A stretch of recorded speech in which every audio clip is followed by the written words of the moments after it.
The Story of Civilization, Part 2, The Life of Greece, being a history of Greek civilization from the beginnings, and of civilization in the Near East from the death of Alexander to the Roman conquest, with an introduction on the prehistoric culture of Crete by Will Durant.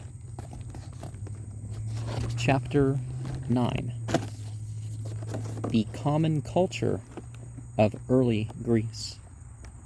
Section 1, The Individualism of the State. The two rival zeniths of European culture, ancient Hellas and Renaissance Italy, rested upon no larger political organization than the city-state. Geographical conditions presumably contributed to this result in Greece. Everywhere mountains or water intervened. Bridges were rare and roads were poor.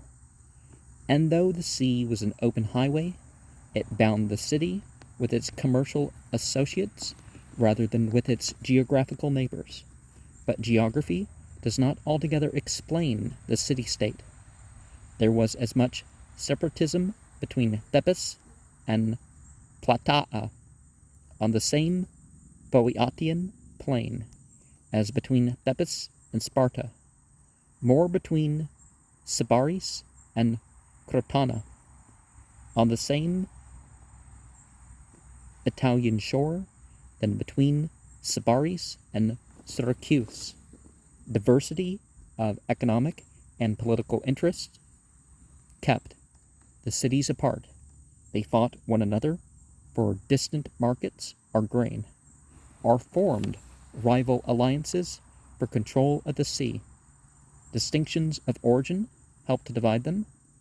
The Greeks considered themselves to be all of one race, but their tribal divisions, Aeolian, Ionian, Achaean, Dorian, were keenly felt, and Athens and Sparta disliked each other with an ethnological virulence worthy of our own age. Differences of religion strengthened as they were strengthened by political divisions. Out of the unique cults of locality and clan became distinct festivals and calendars, distinct customs and laws, distinct tribunals, even distinct frontiers, for the boundary stones limited the realm of what were considered to be gods, as well as of the community. Cujus, regio, ejus, religio. These and many other factors united to produce the Greek city-state. It was not a new administrative form. We have seen that there were city-states in Samaria, Babylonia, Phoenicia, and Crete hundreds or thousands of years before Homer or Pericles. Historically, the city-state was the village community in a higher stage of fusion or development, a common market, meeting ground and judgment seat for men tilling the same hinterland, belonging to the same stock, and worshipping the same god. Politically, it was to the Greek, the best available compromise between those two hostile and fluctuating components of human society: order and liberty. A smaller community would have been insecure, a larger one tyrannical. Ideally, in the aspirations of philosophers, Greece was to consist of sovereign city-states cooperating in a Pythagorean harmony. Aristotle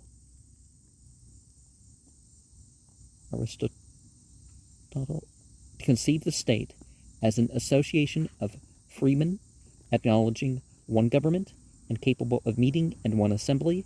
A state with more than 10,000 citizens, he thought, would be impracticable.